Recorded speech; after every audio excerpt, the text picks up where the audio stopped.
ठीक है। अध्याय 8 त्रिकोणमिति का परिचय। हम पढ़ेंगे त्रिकोणमिति। और त्रिकोणमिति जो बनी होती है केवल और केवल कौन से त्रिभुज के लिए होती है? समकोण त्रिभुज की भुजाओं का अनुपात किसके माध्यम से समझा जाता है? त्रिकोणमिति के माध्यम। ठीक है। समकोण त्रिभुज क्या होता है? ऐसा त्रिभुज जिसका एक कोण क्या हो? समकोण अर्थात 90 अंश का हो और शेष दो कोण क्या हो? न्यून कोण। ठीक है। क्या कहलाता है? समकोण त्रिभुज कहलाता है। इस समकोण त्रिभुज में देखो हमने यहाँ मान लिया 90 अंश का कोण। ठीक है। एबीसी एक क्या होता है? समकोण त्रिभुज है। ठीक है। और जिसका कोण भी क्या है? समकोण है। इसके यहाँ पर एक न्यून कोण लेना है। हमने मान लिया ये क्या है? थीटा। जिस कोण की बात चलेगी उसको क्या मानते हैं? थीटा अर्थात न्यून कोण 90 से कम। तो ध्यान ये रखना है त्रिकोणमिति को हल करते समय कि 90 अंश के सामने समकोण त्रिभुज में आप लोग सब जानते हैं 90 अंश के सामने की भुजा को क्या बोलते हैं? कर्ण। जो थीटा जो न्यून कोण की बात चलती है जिस भी न्यून कोण की उसके सामने की भुजा हमेशा होती है लंब। यदि न्यून कोण यहाँ मानते तो लंब जय हो जाती है। तो जो तीसरी भुजा बचती है वो क्या होती है? ठीक है। तो त्रिकोणमिति के मुख्य जो अनुपात होते हैं वो क्या होते हैं? यहाँ सबसे पहले लिख लेना महत्वपूर्ण सूत्र। ठीक है। त्रिकोणमिति के जो मुख्य अनुपात होते हैं वो क्या होते हैं? Sine theta, cos theta, tan theta. Sine theta, cos theta और टेन थीटा। इसके अनुपात को हम कैसे लिखेंगे? लंब। क्या लिखोगे? याद करने की ट्रिक है ना। इसको क्या कहेंगे? अक। और जे क्या होगा? लंब। ठीक है। अब यहां पर देखें जैसे हम त्रिकोणमिति के क्या याद करते हैं? अनुपात याद करते हैं। क्या याद करना है? अनुपात। यहां पर देखिए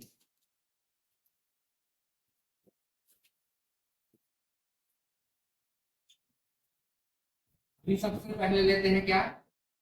साइन थीटा। क्या ले अपन? पहले नंबर पर हम यहाँ पर ले लो फर्स्ट नंबर साइन। ठीक है। साइन थीटा बराबर कैसे निकालोगे? ला से लंब, का से कर्ण। समझ में आ गया? लग क्यों लिखे थे हम?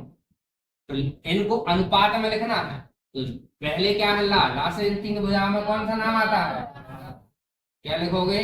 लंब। और का से क्या आता है? लंब बटे का। याद रहेगा अब? साइन थीटा बराबर लंब बटे कर्ण। फिर आता है दूसरा कॉस थीटा। कॉस थीटा बराबर क्या आ जाएगा? अक। अ से क्या आता है? तीन भुजाओं में आधार बटे क्या जाएगा? कर्ण। त्रिकोणमिति से क्या है? अनुपात है। अनुपात मतलब बटे में लिखा जाता है भुजाओं को। ठीक है। तीसरा क्या आता है? Tan theta. ला से क्या आता है? बटे आ का उच्चारण हो रहा। आ से क्या आता है? बन जाएगा कोई दिक्कत? ठीक है। अब इसका साइन का उल्टा होता है क्या? कॉसेक। ध्यान रखना साइन का उल्टा क्या होता है? उल्टा है, इसलिए इसको भी उल्टा कर दीजिए, पलटा दीजिए। लंब बटे कर्ण लिखा था, लंब बटे कर्ण का उल्टा क्या हो जाए? कर्ण बटे बनेगा। इसके बाद कॉस। कॉस का उल्टा होता है सेक थीटा। इसको भी पलटा दीजिए, क्या जाएगा? कर्ण बटे आधार। इसके बाद आता है टेन। टेन का उल्टा क्या होता है? Cot theta. ठीक है। इसका भी उल्टा कर दीजिए, क्या जाएगा? आधार बटे बन जाएगा। कोई दिक्कत? जे थे इसके पहले से ना।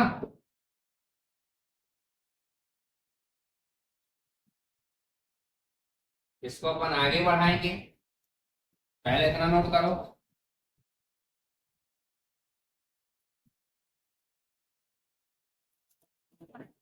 यहां देखिए साइन थीटा के अनुपात का उल्टा क्या था? कॉसेक। साइन थीटा को हम लिख सकते हैं एक बटे कॉसेक थीटा। ये सूत्र जब याद रहेंगे तभी आपको आपसे सवाल बन पाएंगे ना। कॉस को क्या लिख सकते हैं? एक बटे थीटा। टेन को क्या लिख सकते हैं, 1/cot थीटा। ठीक है, अब कॉसेक को क्या लिखोगे, उल्टा करना है, 1/sin थीटा। इसको क्या लिखोगे, 1/cos थीटा। इसको क्या लिखोगे, 1/tan थीटा। अब टेन के दो सूत्र और होते हैं, टेन और कॉट के, उनको और यहीं पर साइड में नीचे लिख लें। एक ही ऑप्शन बना होता है। हाँ, नहीं उसी में सूत्र याद रखना है। देखो, जब हम लिखेंगे टेन थीटा का सूत्र होता है साइन थीटा बटे, साइन ग्रुप में इसको बदलना है, साइन थीटा बटे कॉस थीटा। और फिर लिखेंगे कॉट थीटा, कॉट थीटा बराबर होता उल्टा, कॉस बटे क्या जाएगा, कॉस थीटा बटे साइन थीटा। ठीक है, बनेंगे, लिखो।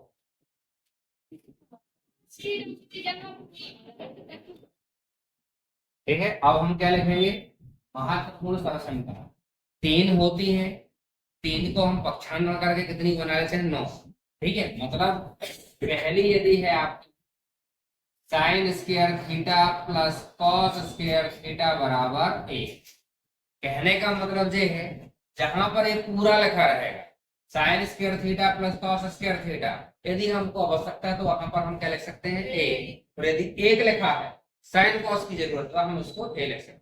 समझ गए, इसका पक्षांतर रूप देखें, एक बार हम साइन स्क्वायर थीटा को यहीं रोक लें, 1 तो पहले से है, ये धन में उस तरफ जाएगा तो कहीं में हो जाएगा, क्या जाएगा, कॉस स्क्वायर थीटा।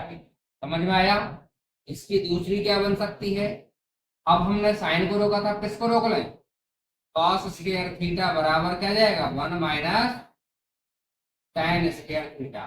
कहीं पर यदि ऐसा लिखा है तो हम उसको ए लिख सकते हैं, और ए लिखा है तो ये लिख सकते हैं। ध्यान रखना, किस किस की चलती है, साइन और कॉस की जोड़ी, किसकी है, साइन और कॉस की। ठीक है, एक सम में रहेगा जो तीन सरसंख्याएं लिखेंगे ना, पहली वाली में क्या था, साइन और कॉस, दूसरी 1 प्लस tan स्क्वायर थीटा बराबर होता है sec स्क्वायर थीटा। क्या होता है, ठीक है, 1 प्लस tan स्क्वायर थीटा बराबर sec स्क्वायर थीटा। तो अब इसका पहला अपन निकाले, दी हम tan स्क्वायर थीटा को यहीं रोक लिया, पहले से वहां क्या है, sec स्क्वायर थीटा, जो धन में उस तरफ जाएगा तो क्या मिलेगा, ऋण में 1। इसकी दूसरी बनाएंगे तो क्या जाएगा, अब हम किसको रोकेंगे, एक को, क्या जाएगा, sec स्क्वायर थीटा पहले से, जो धन में उस तरफ जाएगा तो tan स्क्वायर थीटा बनेगा, कोई दिक्कत।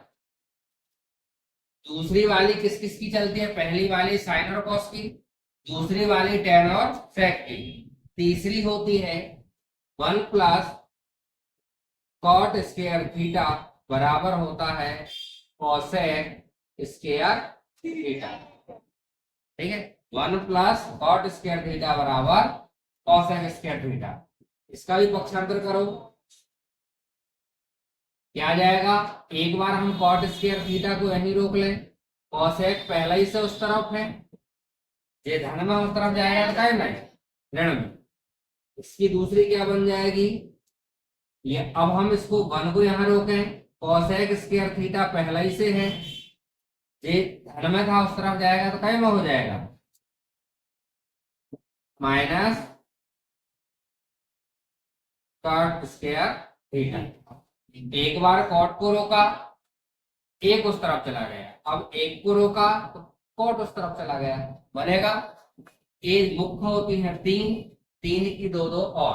कहने का मतलब ये है, यदि किसी क्वेश्चन में हमको ऐसा मान दिया है और हमको जरूरत है एक लिखने की, तो उसके बराबर हम क्या लिख सकते हैं, एक। ये सरसंख्या याद होनी चाहिए। याद कौन सी करना, पहली, दूसरी, तीसरी, ये तो उसके क्या है, पक्षांतर।